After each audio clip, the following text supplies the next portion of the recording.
Millionaire throws lavish 4th of July party until he sees a single mother on the sidewalk and does the unthinkable.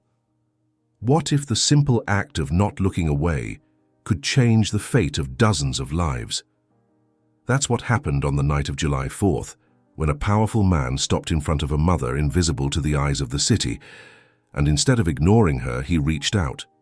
What began as an unlikely gesture turned into something much greater, a shelter, a project, a new future. The crystal glass slipped from one of the guests' hands and hit the marble of the terrace with a dry crack. The sound was lost amid the loud music and laughter echoing through the mansion. Alexander Vale didn't even turn his head. His eyes were fixed on the sky, where the first fireworks were beginning to paint color into the darkness of the night. Behind him, dozens of people danced, toasted, showed off their tanned bodies and designer clothes, as if every gesture needed to be captured to impress someone. And in truth it did. Phones never rested. Selfies, videos, stories. It was all a display, an exhibition party. And Alexander was at the center of it. The terrace of his mansion took up nearly the entire second floor and offered a direct view of the city. From there, the fireworks seemed within reach. The decor was flawless. Gold-toned lighting, white linen curtains fluttering in the breeze, live jazz musicians blending with the ambient sound. Everything had been meticulously planned by a team hired weeks in advance. Nothing was left to chance. Alexander, however, seemed distant. He wore a crisp beige linen shirt, the top 2 buttons undone, lightweight tailored pants and Italian shoes. Tall, broad-shouldered, with a commanding presence. He moved among the guests with the ease of someone who knows they are the gravitational center of any room. But his gaze, it wandered. A young woman approached, holding 2 glasses of champagne. Brunette, tall, eyes lined to perfection. "Lex, you disappeared," she said, smiling. "I thought you were going to dance with me like you promised." Alexander gave a polite half-smile, but didn't move his feet. "I was just enjoying the show." She looked up at the sky and laughed. "The fireworks or the show you put together yourself?" He didn't answer. He took the glass from her hand and sipped. The French champagne was at the perfect temperature, but it tasted like nothing. The young woman tried to say something else, but a louder explosion in the sky cut her off. The lights reflected in Alexander's eyes. Something shifted inside him, though it was imperceptible to anyone watching. It was only when a child laughed in the distance that he furrowed his brow. A misplaced sound, a sound that didn't belong at that party. He turned slowly to look beyond the gate across the street. Even from a distance he could see 3 figures sitting on the sidewalk, leaning against the stone wall surrounding his property. A woman with 2 small children. They were staring up at the sky, eyes wide, enchanted by the fireworks. The children pointed, laughed, whispered to each other. The woman just smiled, as if that moment was all that mattered. Alexander couldn't look away. The woman had her hair tied up in a loose bun, her clothes dusty, maybe dirt, maybe just the city. The kids, a boy and a girl, looked between 4 and 7 years old. None of the 3 seemed to notice they were being watched. They were immersed in that burst of light as if it were a rare gift. He narrowed his eyes. Behind him, another group approached. One of the men, Charles Bernard, an old acquaintance of Alexander and a bank executive, noticed where he was looking. "Hey, Lex, don't tell me you're worried about the homeless folks on the sidewalk," he laughed, pulling a cigar from his pocket. Others joined in, more laughter, sarcastic comments. "Look at that, must be people from the city shelter," said a woman in a gold dress, sipping non-stop. "Came to see how the rich live, up close." "That one's eyeing your gate, Lex. Give her a minute, she'll be clapping her hands and asking for a doggy bag," another guest added, roaring with laughter. Alexander said nothing. The guest's laughter echoed behind him, but he didn't laugh. His eyes stayed on the mother. She had wrapped her arms around the kids as if protecting them was the most natural thing in the world. He quietly stepped away, walked down the terrace stairs, through the garden, lined with lights and ornamental flowers. The security guards noticed but didn't move. He walked with purpose, and when Alexander moved like that, no one intervened. He reached the gate, paused for a moment, looked more closely. The kids were now lying with their heads in their mother's lap, her eyes still on the sky, a soft smile on her lips. He opened the gate with a soft creak. The sound startled the woman. She turned, alarmed. Instinctively, she wrapped her arms around her children, ready to run or apologize. "It's okay," he said, his voice firm but calm. "I just wanted to know, what are you doing here?" The woman hesitated, then answered, "We just wanted to see the fireworks. The kids, they've never seen them this close before." Alexander nodded slowly. His eyes landed on the children. The boy stared back, curious. The girl hid her face in her mother's neck.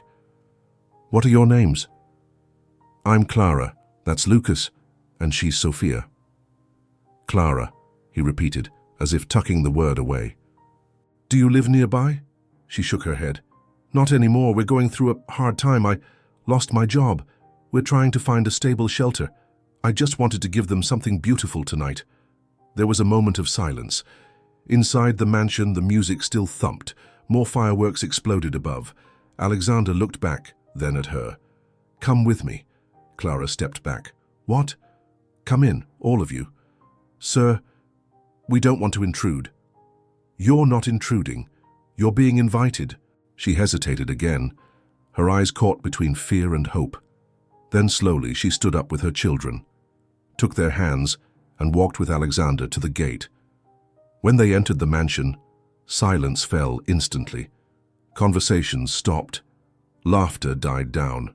All eyes turned to the woman and her two children, dusty, disheveled, standing in the middle of a place where everything and everyone sparkled. Alexander led them back up to the terrace, ignored the stairs, walked up to the DJ and made a quick gesture. The music stopped. Then he turned to everyone. "Party's over." No one moved. "I mean it. Thanks for coming. But the night has a new meaning now." Some guests protested. Others just froze. Alexander didn't flinch. He led Clara to one of the tables, asked for food for the three of them, blankets, comfort. He asked for silence. And then there, surrounded by luxury, mirrors and marble, he sat across from a woman he didn't know and her children and watched the fireworks with them, as if it were the first time. A bottle of champagne slowly spun in a silver bucket on the table, the ice melting under the heat of the night. A waiter in a white jacket collected empty glasses with precise, almost choreographed movements.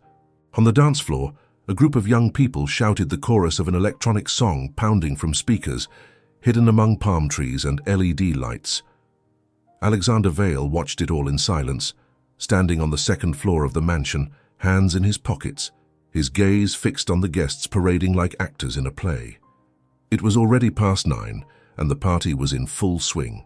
The illuminated pool reflected the artificial stars from the suspended lighting system, and models in skin-tight dresses glided between suited executives, social media influencers, and TV celebrities. It was the elite, all more concerned with being seen than actually seeing. Alexander left the main hall and descended the steps to the living room, where a group was discussing the launch of a new investment fund. One of them, Bryce Dominguez, a partner in a venture capital firm, called out to him with a forced smile, "Lex, you've got to meet my partner's kid. The guy's running an AI startup that just raised 15 million. It's blowing up." Alexander simply lifted his chin, signaling attention without any real interest. Bryce kept going anyway. "Man, this event is insane. I don't know how you manage to top yourself every year. That violinist at the entrance? Next level." "What did you expect?" interrupted a third man, blonde, blue-eyed, with a fake tan. "Lex never does anything halfway." Alexander smiled briefly, an automatic gesture. The words came, the praise stacked up, but to him, it all flowed through like water over hollow stones. The same pattern as always. The faces changed, but the conversation never did.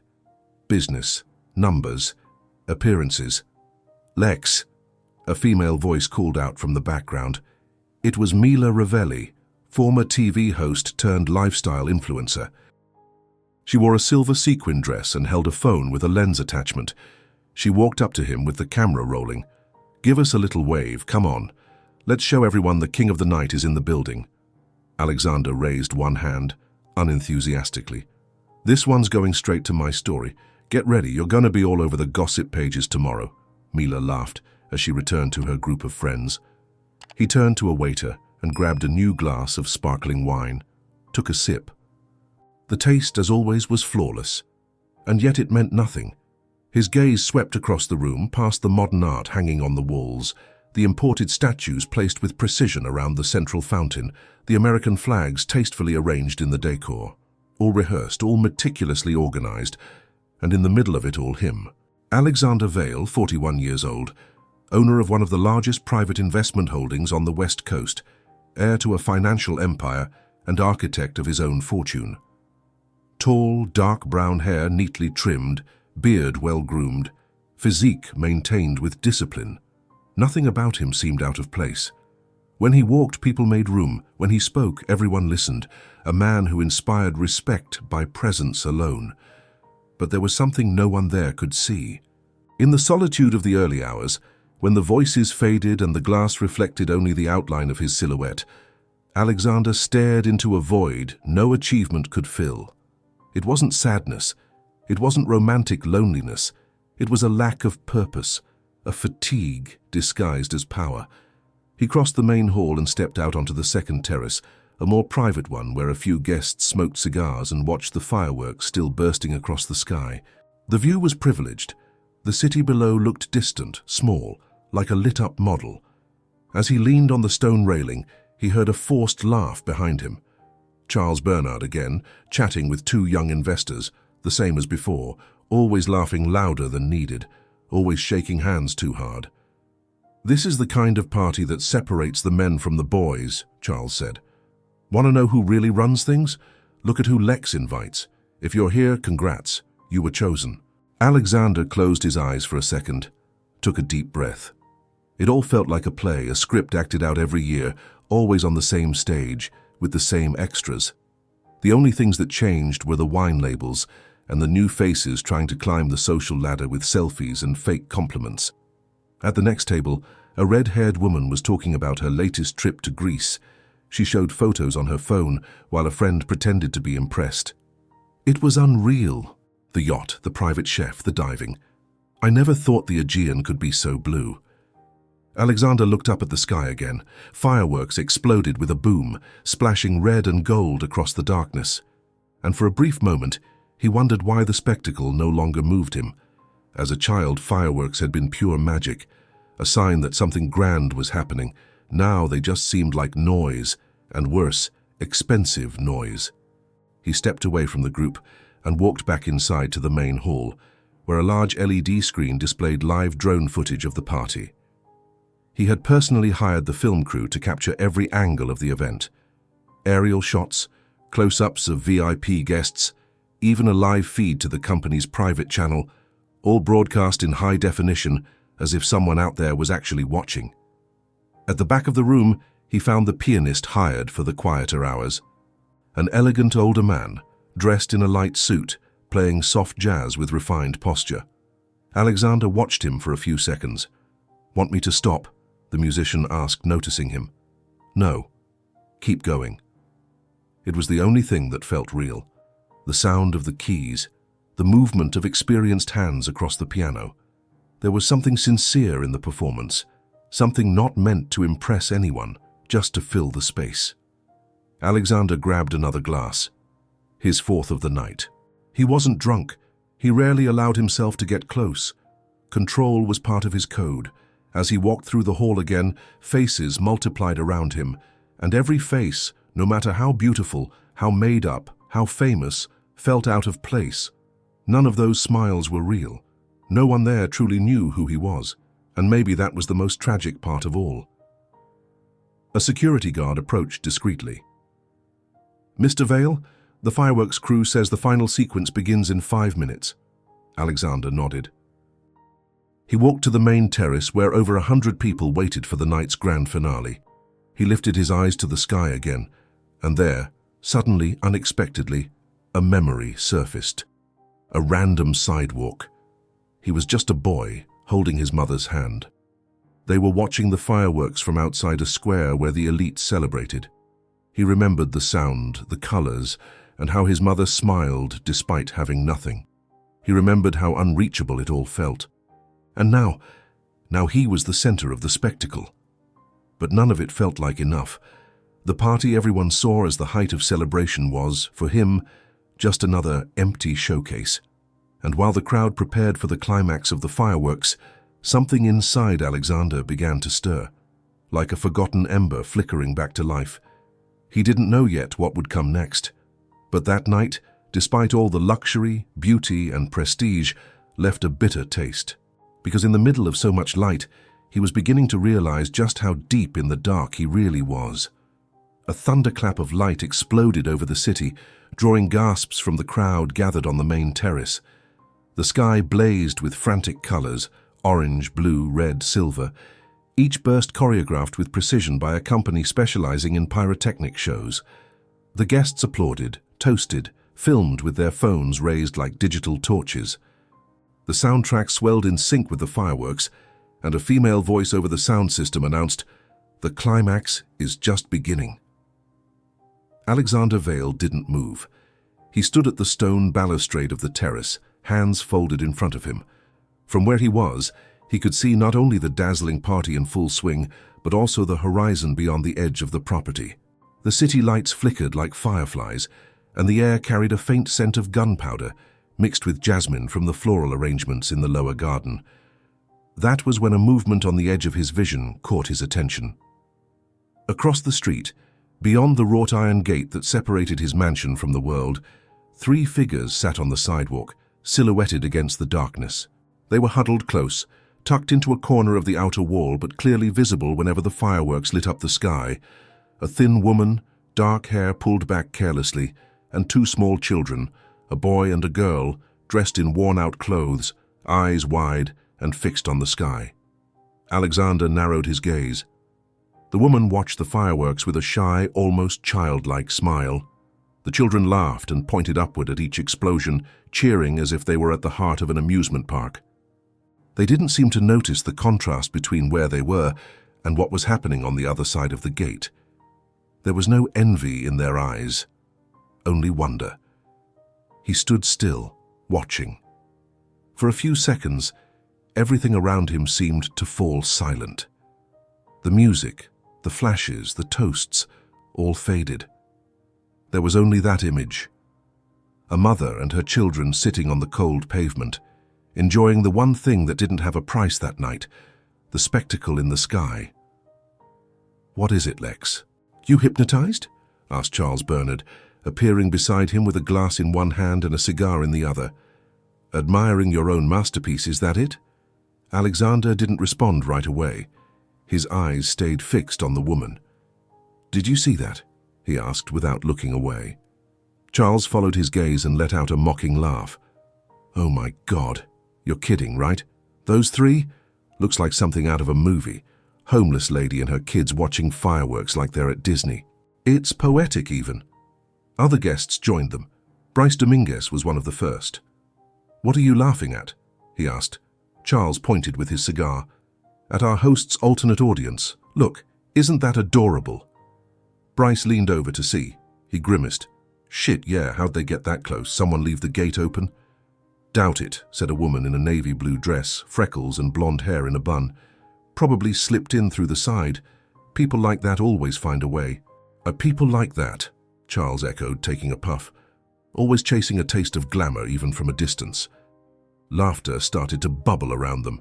Comments floated like barbed jokes disguised as wit. "Think they're waiting for leftovers from the buffet? Someone tell them this isn't a soup kitchen? Get a selfie with them, Lex, it'll go viral." Alexander turned slowly to face the group. The silence that followed was immediate. He didn't raise his voice. He didn't need to.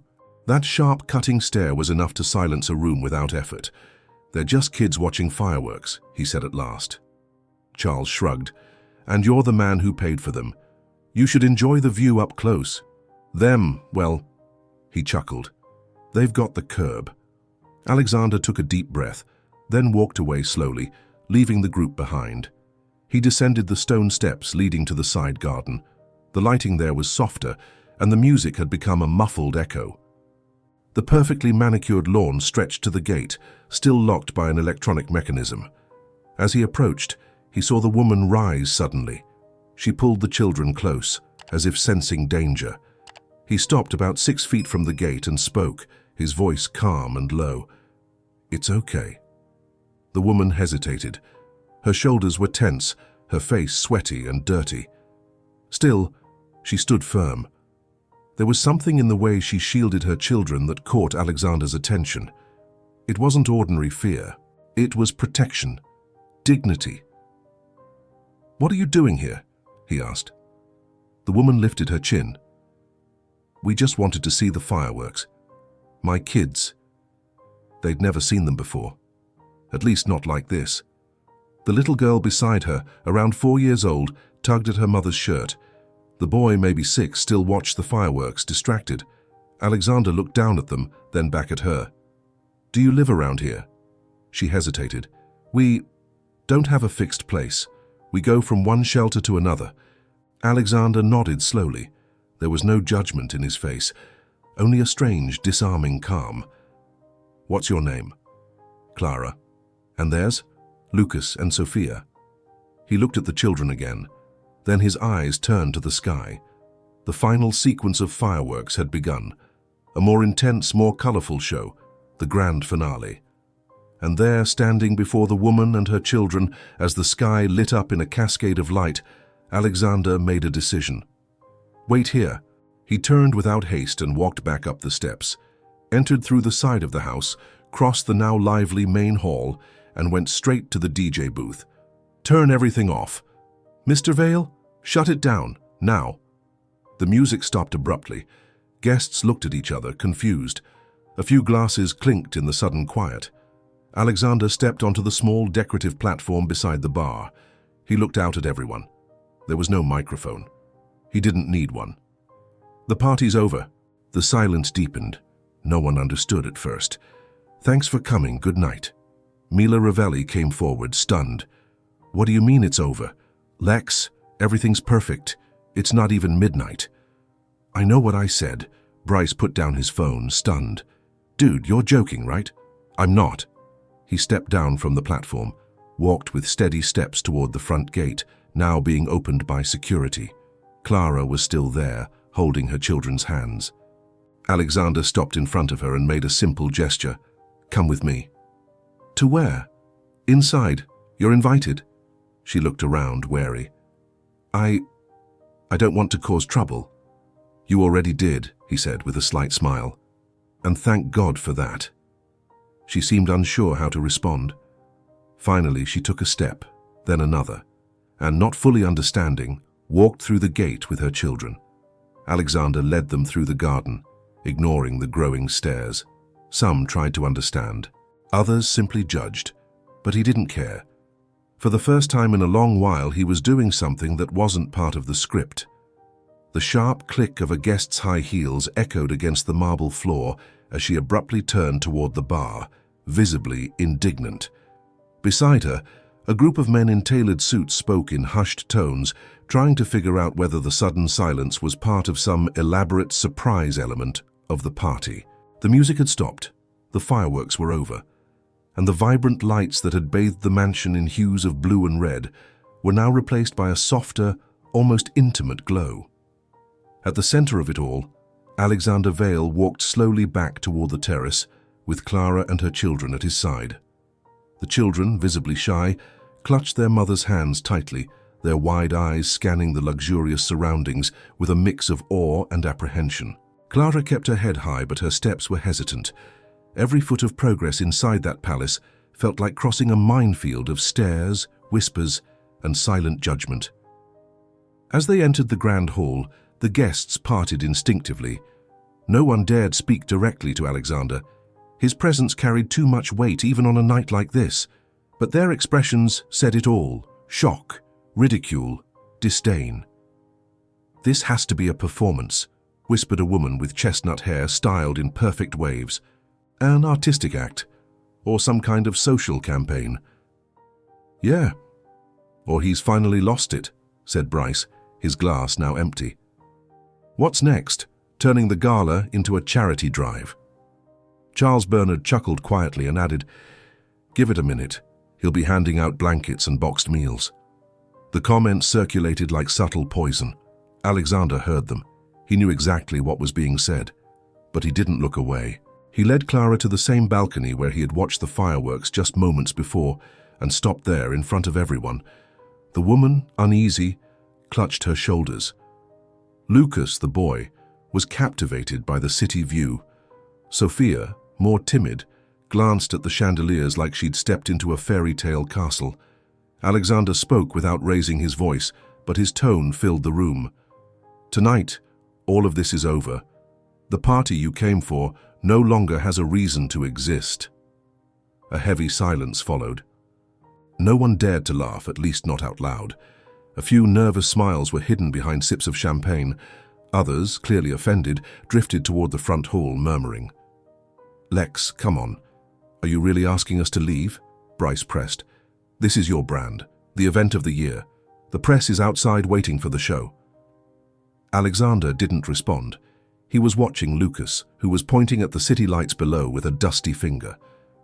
"Mum, is all of this real?" the boy asked. Clara crouched down and fixed the collar of his thin shirt. "It is, baby." Alexander knelt slightly to speak to the child, his voice natural. "Did you like the fireworks?" Lucas nodded, a little shy. "Very much. Did you know they were made for that? For people who've never seen them up close. For those who can still be amazed." Then he looked at Clara. "My company's name is on the tallest buildings in this city, on the most ambitious contracts. But you know where it's never been? For on a sidewalk, with two kids smiling like the sky was a gift made just for them." Clara looked away, moved by the sincerity, but still uneasy about being there. It was as if her presence defiled that untouchable space.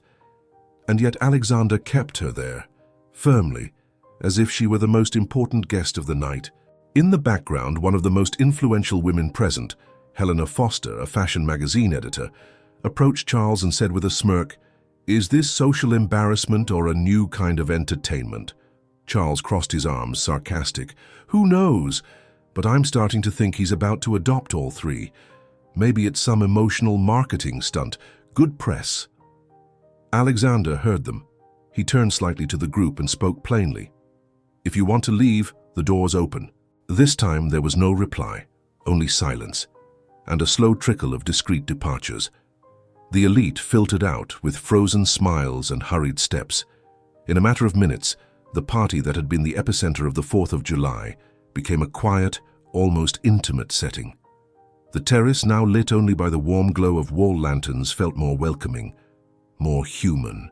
Alexander asked one of his most trusted staff members, Silvano, a grey-haired, discreet man who had worked for him for years, to prepare something for Clara and the children to eat.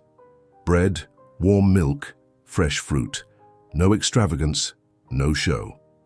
While they waited, Alexander pulled out a chair for Clara and another for the kids. They sat, still timid, watching everything around them with wide eyes. "Why are you doing this?" Clara finally asked. Her voice was steady, even with the vulnerability of the moment. There was no pleading, just a legitimate question, a need for understanding. Alexander took a few seconds before answering. "Because I needed to see what was real again." She didn't understand at first. "Real? Every year I spend more on this party than a public hospital spends on equipment. Everyone comes, they praise, they post, they leave, and I stay here, surrounded by luxury, sinking in silence." He leaned his elbows on the table, watching the children eat with cautious delight, still unsure whether to trust the sudden kindness. "But when I saw you out there, I don't know. I remembered myself. Before all of this." Clara lowered her head. The tension in her shoulders began to ease. "We didn't mean to intrude. We just wanted to see something beautiful. And you did, because you see it in a way no one else here can." There was a pause. Then she said honestly, "This doesn't change our situation. Tomorrow I still won't know where to sleep with them." "I know." He looked at her not like a man making empty promises, but like one who meant what he said. "But maybe tonight is the beginning of a change, and I want to be part of that." She watched him for a few seconds. There was skepticism, yes, but there was also something he hadn't seen in a long time, genuine respect, not for his name, his wealth, or his status, but for who he was being right there in that moment in front of her. Silvano returned with blankets. He had prepared one of the smaller guest rooms with 2 beds. Alexander thanked him with a brief nod. Before they got up, Sophia picked up a fallen flower from the table and handed it to him with her little hands still dirty. "Thank you, mister." Alexander knelt to her level. "You're welcome, little one." And he stayed there for a moment longer, holding that simple flower, the most genuine gesture he'd received in years. The party was over, but something inside him had finally begun. The last luxury car pulled away from the mansion's circular driveway at 12:42 a.m. The red taillights slowly vanished down the tree-lined lane leading to the main gate. All that remained of the event that had begun with such fanfare was the distant sound of staff dismantling structures and gathering forgotten glasses from the edges of the garden. The 4th of July flags still fluttered in the light breeze, but now they looked faded, like remnants of a spectacle that had lost its meaning. Inside the house, Alexander Vale remained seated at the table in the smaller parlor, his elbows resting on the wooden surface and his eyes fixed on some invisible point in front of him.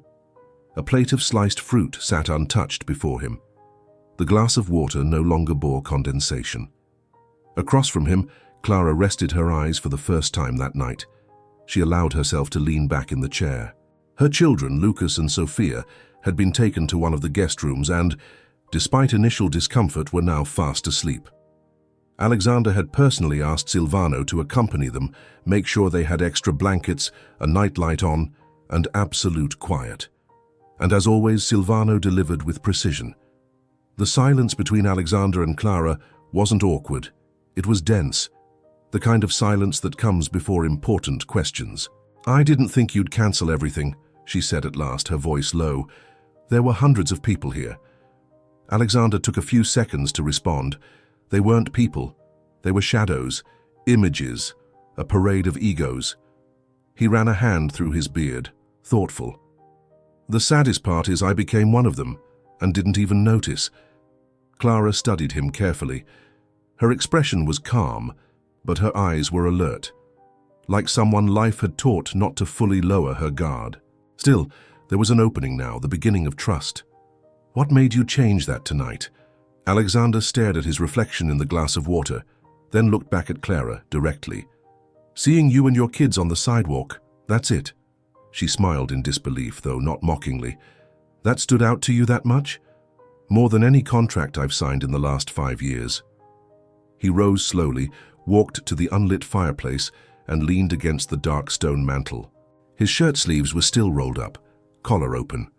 For the first time that night, he didn't look like a host. He just looked like a man. "When I was a kid, my mother worked 3 jobs. I saw her maybe an hour a day, when I was lucky. We lived in a tiny apartment, shared a bathroom with 2 other families, but on New Year's Eve, she took me to the beach to see the fireworks. Just the 2 of us. I never forgot that." Clara listened quietly. "Tonight, seeing you all out there brought it back. That little boy looking up at the sky, thinking all of it was out of reach." She lowered her eyes for a moment, fiddling with her fingers. Then she spoke. "We weren't looking for a handout, you know. I just wanted to show them something beautiful, even if it was from the other side of the gate." Alexander walked back over and sat again at the table. "And you did. But it didn't need to be that way. You shouldn't have been on the outside." Clara looked at him serious. "Life doesn't hand out many invitations, Alexander. Most doors don't open with polite words." He nodded. That hit him in a particular way. Silvano appeared at the doorway, as discreet as always. "Mr. Vale, the rooms are ready.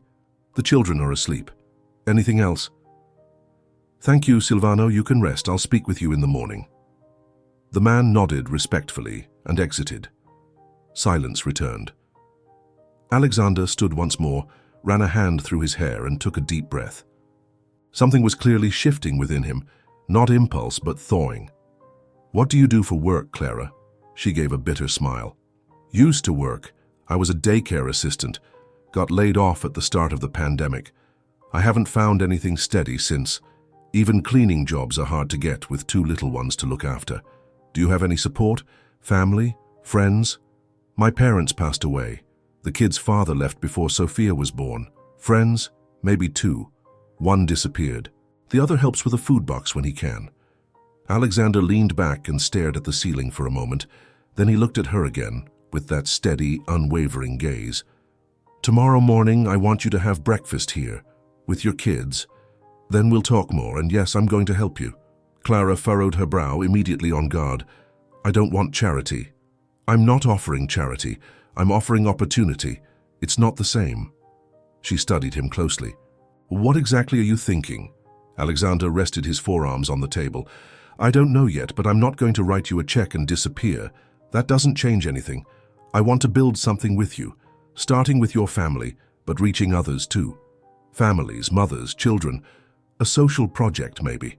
A community center. Something with real purpose. She stayed silent for several long seconds, processing.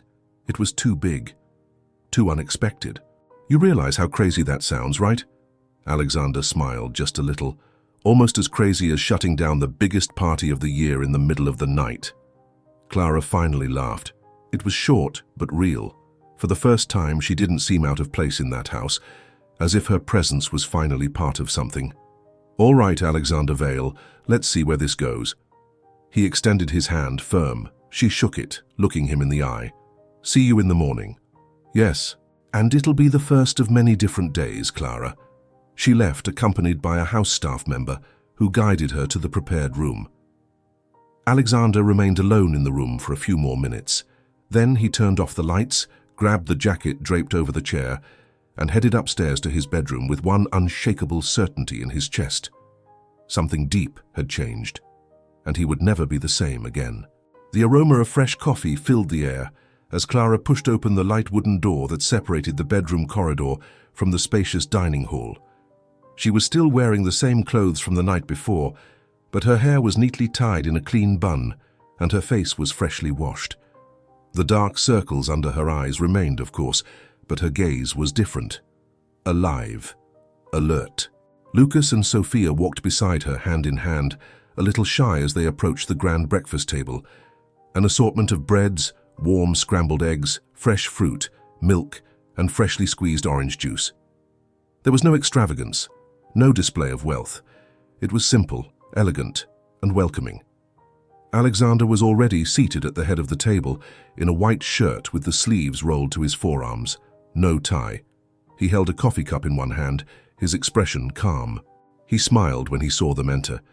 Good morning, did you sleep well? Yes, Clara replied with a reserved nod. The kids crashed, didn't move all night. Lucas ran toward the table when he saw the fruit, but stopped halfway and looked back at his mother, silently asking for permission with his eyes. Clara nodded. He stepped closer, still shy, and began picking pieces of banana and strawberry. Sophia stayed near Clara, clutching her arm. Please make yourselves at home, Alexander said, pulling out a chair for Clara. This space is yours now too. She hesitated for a second, then sat. Sophia climbed onto her lap. It was clear that a wall still stood between her and the comfort of that space. A wall built from hard experiences, caution and self-protection. Alexander noticed, and he respected it. Silvano told me the kids were up before sunrise, he said, picking up a piece of bread, and that Lucas was fascinated by the shower. Clara let out a soft laugh. He said the water felt like it was from a movie. We don't have that real hot water. At the shelter, if there is any, it's a leaky spray. And you? He asked, meeting her eyes. How long have you been living like this? She took a deep breath before answering. Since 2021, when I lost my job at the daycare. At first I tried everything. Nanny work, house cleaning. I managed to find a few gigs, but then the daycare never reopened. My kids' school shut down indefinitely, and I had no one to watch them. I started falling behind on rent. Next thing I knew, I was out on the street with 2 backpacks and 2 kids. And their father? Clara looked out the window for a moment before replying. He left before Sophia was born. Said he wasn't made to be a dad. Disappeared. Never helped. Alexander nodded, serious. His gaze held no pity, only respect. You kept going. I tried. But some days the body just gives out.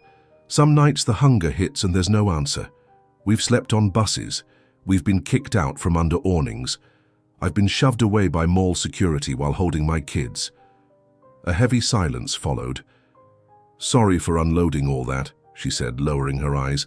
I don't usually tell people. You don't have to apologize. Not here. You don't need to hide anything here. Clara looked at him, surprised by the calm strength in his words. Alexander stood and walked to the large window. Outside, the garden was bathed in soft morning light. The 4th of July flags had been taken down. Now everything was quiet. Clara, I've spent the last few years building empires, buying companies, selling stakes, multiplying profits. And you know what came of it? She waited. A bunch of displays, and an emptiness no mirror can hide. He turned back to her. Last night, for the first time in years, I saw what really matters. You with your kids sitting on the sidewalk reminded me who I was before all of this. Clara didn't know how to respond. What do you want from me, Alexander? He sat again, now leaning forward with his arms on his knees. I want you to help me change this reality, starting with you and your kids, but going further. How? I want to build a project, a place that offers real support, a space for mothers going through what you've gone through. Shelter, job training, childcare, all in one place. Safe, clean, structured, and I want you to be part of it. Why me? Because you know what it's like on the other side, and still you kept your dignity, your strength. You're exactly the kind of woman who can lead others. Clara looked overwhelmed. I'm just a mom trying to survive. No, you're a woman who's still standing, despite everything. That's leadership. The children were now more at ease. Lucas had climbed onto one of the chairs, curious about a sculpture on the shelf. Sophia was grabbing a piece of cake with her hands, smiling for the first time. Clara watched them, then turned to Alexander. And if I say yes, what happens next? You and your kids will have a home and a new mission. The project will be yours as much as it is mine. I'll bring my resources. You bring your heart. She was quiet for several moments. Then she spoke. I don't want charity. And I don't offer charity, I offer purpose. She reached across the table, this time without hesitation. Then let's make it happen. Alexander shook her hand firmly. We start today. Outside, the sun now lit up the green fields surrounding the mansion, and as the city returned to its usual rhythm, inside that house a new project was being born. It wasn't just about giving shelter to a mother and her children. It was about doing the unthinkable, turning a gesture into real change. The muffled sound of footsteps echoed through the newly renovated industrial warehouse, once home to an old textile factory on the outskirts of the city. Now, the walls were painted in soft tones, with rooms divided by frosted glass panels, play areas with colorful foam mats, well-equipped nurseries, a spacious kitchen, bookshelves filled with children's books, and open communal spaces with large tables and potted plants. It was early, a Monday morning, and the first rays of sunlight filtered through the tall windows reflecting off the polished floors. At the center of it all, Clara paced back and forth with a clipboard in hand, her gaze steady and sharp, attentive to every detail. She wore a light blue shirt with sleeves rolled up, soft fabric pants and comfortable sneakers. Her hair, now better cared for, was tied back in a simple ponytail. Her expression was the same one Alexander Vale had recognized that 4th of July night, determined, focused, alive. Room 3 still hasn't received the wooden toys I requested, she said to one of the coordinators. And the nursery needs more blankets. We're getting mums with newborns this week. Yes, Miss Clara, I'm on it now, the employee replied, jotting notes. Ms. Clara, that's what everyone called her now. Clara never asked for the title. It came naturally, out of respect, out of recognition, out of leadership. Because in the last 3 months, she had turned what was once a bold idea into a fully functioning center of refuge and new beginnings for women in vulnerable situations. Alexander had provided the resources, the space, the foundation. But Clara gave it something even more vital: direction, heart, truth. She was the one who interviewed social workers, teachers, psychologists, and nutritionists. She decided that each mother would have, beyond shelter, a plan for job reintegration, emotional support, and full care for their children. She ensured every woman had a voice in the center's decisions. They named it Casa Raíz, root house, because, as Clara said, it was a place where women could finally plant their feet back on solid ground and grow. Alexander arrived around 10, as he did almost every day. He wore dark jeans, a grey shirt, and a blue blazer. His hair was longer than usual, his beard slightly unshaven. He stopped at the main entrance and stood for a moment, simply watching. Children played in the courtyard with educators. A circle of mothers participated in a sewing and social entrepreneurship workshop. In the background, a reading room filled with children's books in several languages. It was all real, all running smoothly. Clara saw him and approached, still holding her clipboard. "Running late today, huh?" Alexander smiled. "I knew you could handle it all without me." "I can, but you promised you'd help set up the internship program for the moms. I've got the first partners ready to sign. Proposals are in the car." Clara nodded. There was no formality between them anymore. Only camaraderie, trust built step by step. "The press is outside," she said after a moment. "I know. You want me to talk to them?" "No. Today, you're the one who speaks." She raised an eyebrow. "Seriously? You're the face of this, Clara. I just funded it. You're the one living it." She hesitated. "I've never given an interview in my life."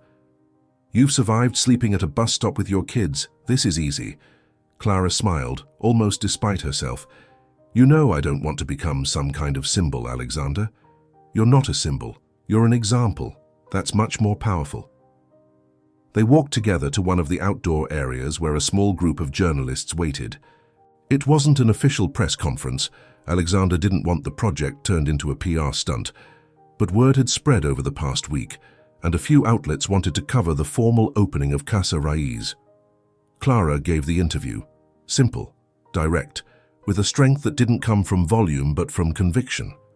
She told her story without embellishment, spoke about the women who arrived carrying fear, shame, and children in their arms, spoke about dignity, about having an address, a clean bathroom, a hot meal, the chance to begin again. Alexander stood in the back, arms crossed, watching her with respect. When the interview ended and the reporters dispersed, he approached Clara with a glass of juice in hand. "You were born for this." "Don't say that. I was born to take care of my kids. This came after." "Yeah, but what came after might change a lot of lives." Clara sipped the juice slowly, eyes on the courtyard. "The first 5 mothers slept here this week. Each one has a different story, but the same fear in their eyes, and the same hope when they see their kids have a real mattress to sleep on." Alexander nodded. "It's just the beginning." "And you? How are you?" she asked, now looking directly at him. Alexander gave a half smile. "Different." "At peace?" he thought before answering. "For the first time, yes. I think things finally make sense." She placed a hand on his shoulder and gave it a gentle squeeze. "Thank you for not turning your back that night. Thank you for showing me I had done that to myself a long time ago." They stood there in silence for a few moments, watching the children run, the mothers laugh in an impromptu circle, life happening, without luxury, without spectacle, but with truth. The next day, Casa Raíz was on the front page of one of the city's biggest newspapers. The headline read, "From Luxury to Purpose. Millionaire and former homeless mother create transformative shelter for at-risk women." Alexander declined all interview requests. Clara received more than 50 messages in 1 week. Psychologists, cooks, teachers, aides, donors. The unthinkable had been done, and it was just getting started. The July sun shone high over the city, filtering through the glass windows of Casa Raíz like a silent blessing. A full year had passed since that unexpected night. The night Alexander Vale, surrounded by luxury and social conventions, stopped everything when he saw a mother and her children sitting on the sidewalk. That same woman now walked down the shelter's central corridor in jeans, a cotton shirt and a badge on her chest. Clara Alves, Executive Director. The walls of Casa Raiz were covered with children's drawings, colorful collages with phrases like, "Here I sleep without fear," and "Mommy has a job." In the dining hall, the smell of rice with vegetables blended with the soft hum of laughter and quiet conversations. In one side room, a group of mothers was learning basic computer skills.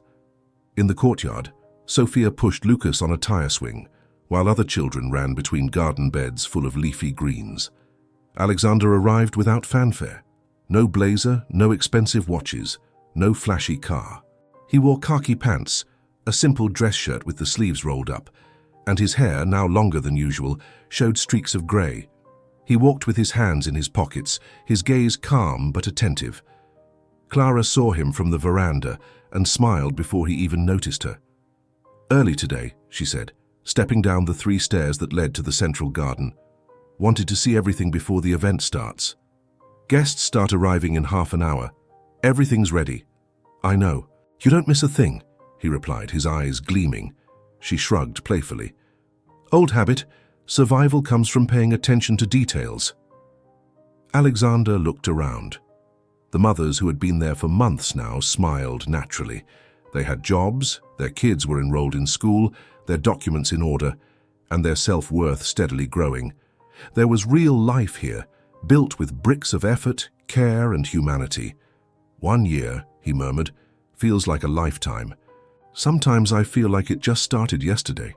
Other times like we've been here for decades." "You changed all of this." Clara turned to him with conviction. "We changed it." A van pulled up outside. It was the local press, there to cover the 1-year anniversary celebration of Casa Raiz.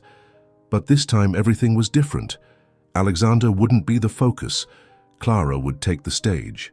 The mothers would tell their own stories. The event was for the community, not the spotlight. As guests began arriving, small business owners, teachers, anonymous donors, volunteers, Clara welcomed them with ease. The makeshift setup in the courtyard included wooden benches and banners with words like "Welcome," "Rebuild," "Grow." There were simple cakes on floral-covered tables, natural juices, white tablecloths embroidered by the residents themselves. Alexander remained in the back, next to Silvano, who was now also the center's logistics coordinator.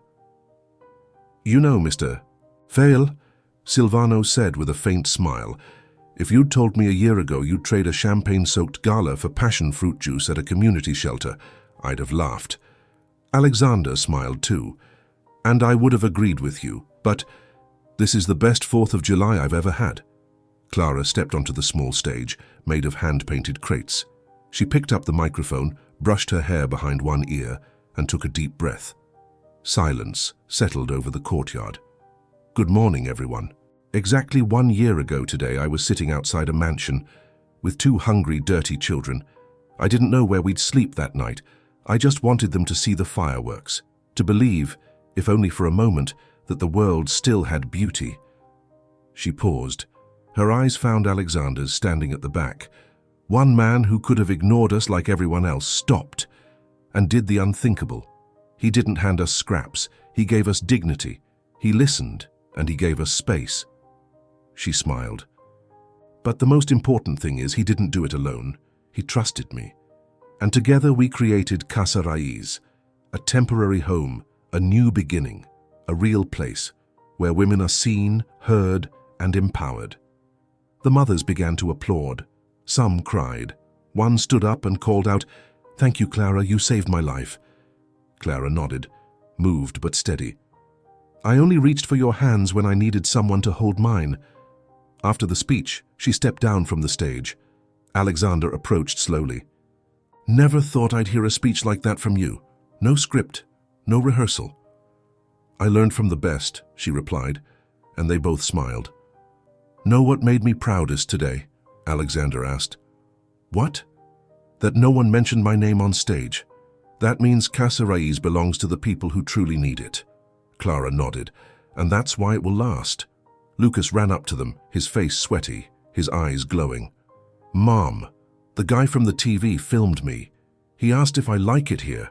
"And what did you say?" Alexander asked. that this is my favorite house in the whole world." They laughed. That afternoon, the fireworks began early. The kids made their own fireworks with colored paper. Clara and Alexander sat on one of the wooden benches side by side, unhurried. The shadows of the trees swayed gently over them. "So, what comes next?" she asked. "Now we do it again, in another neighborhood, then another city, maybe even other states. You want to take this nationwide? I want every mother sitting on a sidewalk to know there's a door waiting to open." Clara rested her head on his shoulder for a few seconds. "And I'll be there with you, all the way." Alexander placed his hand over hers. There in the courtyard of a project born from an unlikely gesture, two worlds, once so far apart, had found a new path.